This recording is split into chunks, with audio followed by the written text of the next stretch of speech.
Qui de nous n'a pas pleuré après la mort de son personnage préféré?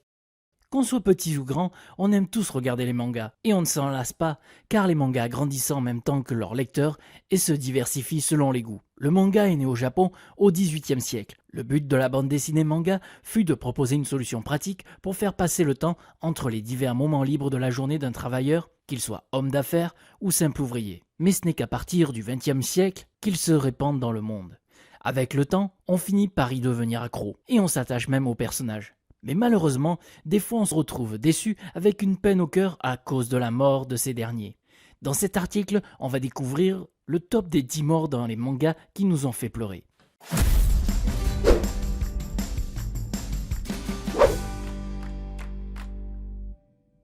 Fullmetal Alchemist.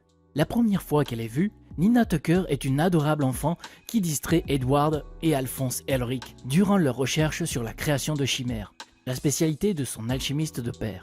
Ce dernier, sur le point de perdre sa licence d'alchimiste d'État, finit par fusionner le corps de son chien et celui de son enfant, afin de créer une chimère parlante.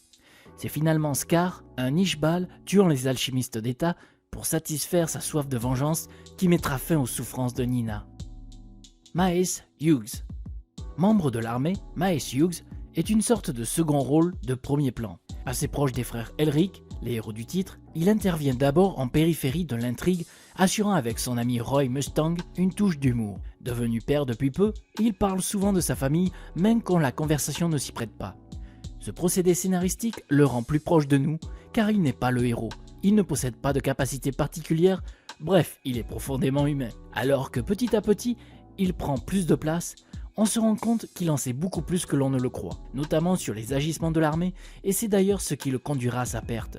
Alors qu'il rentre chez lui, il se fait tuer par l'homonculus Envy, qui a pris l'apparence de sa femme. Une fin cruelle et ironique au service d'un manga ambitieux et maîtrisé. One Piece. La mort d'Ace, à la fois inattendue et choquante, reste l'une des plus mémorables de One Piece. Ace, pirate de renom, est emprisonné et condamné à mort par le gouvernement mondial. Lorsque son frère Luffy l'apprend, il est prêt à tout pour le sauver. Ce qui rend la mort du personnage d'autant plus dure, intense et presque surprenante, c'est que pendant 7 à 8 tomes, les personnages ont une deadline et ont suit une opération de sauvetage des plus épiques, nous trimballant de la prison d'Impel Down à Marineford. Pendant que le combat fait rage et que tous les principaux protagonistes s'éclatent gentiment la gueule, le sort d'Ace demeure incertain, mais jusqu'à la fin, tout comme Luffy, on y croit et on en veut. On se prend des coups avec lui, on ressent sa rage. Et tandis qu'Ace meurt dans les bras de son frère, des mains de l'amiral Akainu, le temps semble se figer. Et on sait que cet événement amène un tournant décisif dans la série. Très très fort. Kamina. Kamina, dans Gurren Lagann, n'est pas que le relief comique de l'histoire. C'est un bro, le bro, celui qui va vous pousser jusqu'à vos limites, qui va croire en vous quels que soient vos échecs. C'est le genre de gars qui va porter des lunettes de soleil à faire frémir Daredevil, si ce dernier pouvait les voir. C'est le genre de gars qui va se balader vêtu uniquement d'une cape et d'un pantalon, et pourtant être aussi fashion qu'un mannequin. Il n'est pas le personnage central de l'histoire, mais sa mort le transforme à la fois en martyr et en symbole de la résistance, donnant aux rebelles un nouvel espoir dans leur lutte face aux Beastmen.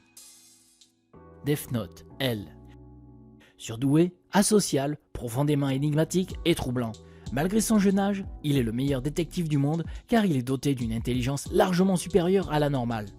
Il ne faut pas moins que ça pour arrêter Light Yagami, aka Kira, et son fameux Death Note. Face à face grandiose entre deux génies, Death Note, c'est une partie d'échecs, grandeur nature. Chacun des personnages a 4 bonnes longueurs d'avance et anticipe absolument tout ou presque. Très rapidement, leur confrontation devient le moteur de l'histoire et ils forment un binôme culte et quasi indissociable. Lorsqu'il se heurte à l'enquête la plus compliquée de sa carrière, elle finit par se dévoiler un peu, allant jusqu'à compromettre sa véritable identité auprès de ses collègues. Bien qu'il cache la vérité, il n'arrive pas à la prouver et rencontre l'échec pour la première fois. Finalement, à l'âge de 25 ans, son nom se retrouve inscrit sur le Death Note par un des Shinigami.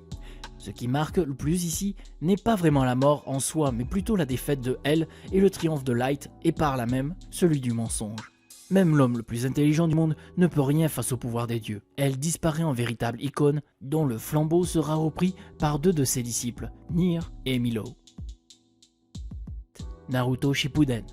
Il fait partie de ces personnages auxquels on s'attache en raison de leur personnalité. Jiraiya parvient à tuer l'un des Pain et se rend compte qu'il s'agit d'un ninja qu'il avait combattu par le passé. Jiraiya dit alors au crapaud de rentrer, mais Fukazaku refuse et Jiraiya et Fukazaku retournent pour combattre Pain. Soudain, il se rend compte que les Pain sont tous des ninjas qu'il avait rencontrés auparavant. Il parvient à déterminer qui est réellement Pain, mais est attaqué et poignardé par les 5 à la fois. Jiraiya, perdant connaissance, se souvient de la façon dont Naruto n'abandonne jamais et tente de se relever. Pain se rend compte qu'il n'est pas mort et revient pour l'achever.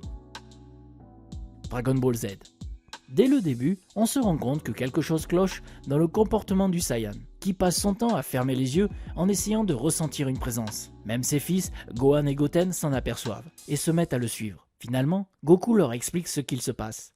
Il a senti un instinct meurtrier et il sait que quelqu'un en veut à sa vie. Il connaît même l'identité de son bourreau, Hit, l'assassin de l'univers 6. Les deux hommes face à face. Goku ne perd pas de temps et se transforme tout de suite en Super Saiyan Blue. Il sait que son adversaire est puissant, mais il pense connaître sa technique. Sauf que Hit a semble-t-il progressé et il déploie une sorte de bouclier corporel qui rend les coups portés par Goku inutiles.